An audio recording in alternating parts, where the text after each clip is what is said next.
Go. Okay, this is Andrew Wissick here. This is on Wednesday here. I'm doing a little talk about racism, talking about different things like that. I wanted to further go into a video in response to what John Strickland, my friend on Facebook, said when he was talking about racism. If you hear the growling in the back, that's my dogs. They're playing around. So what we have here in America right now, we got a lot of issues with racism going on here in America.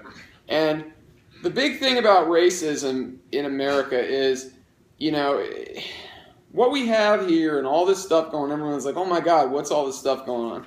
Well, what it is we have this nasty infection that's been building up, racism, where we haven't talked about it, we haven't acknowledged it, different things haven't occurred. You know, we've ignored it. We've ignored talking about different things and progressing. You know, I think a lot of people kind of have this romanticized notion of, like, you know, Martin Luther King came in and, you know, got shot and we all thought it was tragic and, you know, we moved on and we're not racists anymore. But, you know, the fact of the matter is that, you know, that's very fresh on a lot of people's minds, and there's a lot of stuff going on with that. But I think the most important thing to address here is that we have a lot of you know, issues as far as what racism is and how we define it. See, with racism in America today, the problem is that, you know, when you think of racism, there are different kinds of racism. See, when most people think of racism, they think of, you know, the N-word. They think of people saying the N-word and the Ku Klux Klan and stuff like that. And what that is racism. But what that is that's malicious racism. That's the very obvious form of racism that we have, that and it still goes on, but it's not as prevalent as it used to be. So that's a way in which things have improved. But the most prevalent form of racism we have in America today is we white people. What we are subconsciously structurally racist. Whether we realize it or not, you know, whether people realize it or not, a lot of people most feel comfortable with black people as athletes and entertainers. People feel, whether they realize it or not, feel uncomfortable with black people in other positions of power. You can say, well, you know, yeah, Obama's president, whatever, you know, but the reality is that, you know, there's a lot of structural racism, and there's a lot of tension there. Let me just preface this by saying that not all Republicans are racist, and that there's different kinds of racism, like I said, but the rhetoric towards the president in certain cases and in a decent amount of cases is. But in general, not just with the president, but people in general, we have a structural racism problem subconsciously. See, the problem is, and I'll give you a couple examples at work, and I'm going to say some things that sound kind of nasty, but just realize that I'm quoting people. I work in patient transport at Wake Forest Baptist Medical Center, and I talk to people, and, you know, I try and be friendly with all my patients that I talk to. And, you know, one day I was talking to this guy, and this guy, you know, I'm starting a conversation with him. I love sports. Anybody who knows me knows that I love sports. So I'm starting a conversation where, you know, we're talking about how I love the old NBA. Like, I love Larry Bird, I love Michael Jordan, I love Magic Johnson. Those are my favorite players. I love that stuff. You know, Isaiah Thomas is another one. I love that era of basketball. So I start this conversation with this guy, and we're talking about how those were good times in basketball, and that was, you know, how that was great, and how different things, you know, just like how frustrating it was to, you know, it is to watch basketball nowadays. And I'm talking to this guy, and this guy says, oh yeah, it was just great, you know, when Jordan played. And then the next thing he said, yeah, nowadays it's just the first nigger up the court. That's what he said. He said that to me. I'm white. He thinks that because I'm white, he can say that stuff to me. And obviously he likes watching basketball. He thinks it's okay, because he thinks that it's okay because I'm white, and he thinks that because, well, I like Jordan and I have black friends, it's still okay for me to use the N-word, and it's still and obviously, and I have this idea that I think that black people are great basketball players, and I think that, but it's okay for me to use the N-word, and it's okay for me to think that way. And and so that's one example, and it's horrible because he thinks that he looks at them as they're an entity, like it's like property, like they're there for his entertainment, and that he can say that because they're there for his entertainment. Another prime example is, a few years ago there was an athlete, there was a guy that played football for the Redskins named Dexter Manley. I don't know how many people have heard of him. John, I'm sure you've heard of him. But Dexter Manley played football at Oklahoma State, and he later went on for the Redskins. And he had a lot of issues with drugs and getting into cocaine, and he later admitted to being functionally illiterate. Well, one day I met this guy at the hospital, and we're chatting about football and wrestling and different things of that nature. And he talked about how he attended college at Oklahoma State to be a federal agent and do that kind of stuff. Well, he starts whispering to me and making remarks about Dexter Manley, and he starts talking about, like he whispers to me and he says, that he must have, man, he was probably dumb as a sack of rocks, but he just, God, he had the biggest legs, and they were huge, and just almost talking about him like he was an animal, and it was just like, Jesus, and of course I got to be professional in my job. I can't say, like, you're being kind of racist when you say this, but he's just, he's doing that. He's saying this stuff, and he's whispering to me because, again, he thinks that, because I'm white and he's white, he can say this stuff to me. And clearly his implication is, he's a big football player, he's dumb as a sack of rocks, but it's okay because, and that's the thing. And, a lot of people, they sit there and they say, well, it's okay, I have black friends, I'm not racist because I have black friends. Look at my black friends that I have. Or, I don't say the N-word because I'm not racist, and, I'm not racist because I don't say the N-word, or I have black friends, I have black friends. And he said it over and over again. Well, in psychology, what that is I'm sure some of you know, but that's called projecting.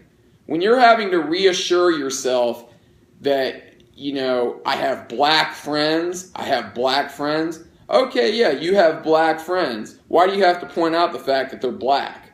Why do you have to do that? Why do you have to, what that's telling me is you're having to reassure yourself that you're not racist because you're pointing out, I have black friends, and that's the thing about it. And, a prime example, you look at sports, for years, and here's the thing about it, and you think that, racism is far removed, for years in the sport of football,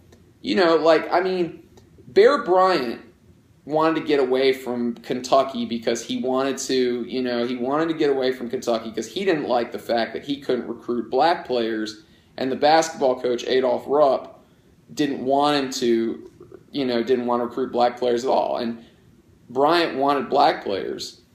But Bryant's motivation for wanting black players, Bear Bryant's motivation was, there was a story where he was playing a team with black players, and one time a black player broke free for a run, and he was running really fast by the sideline.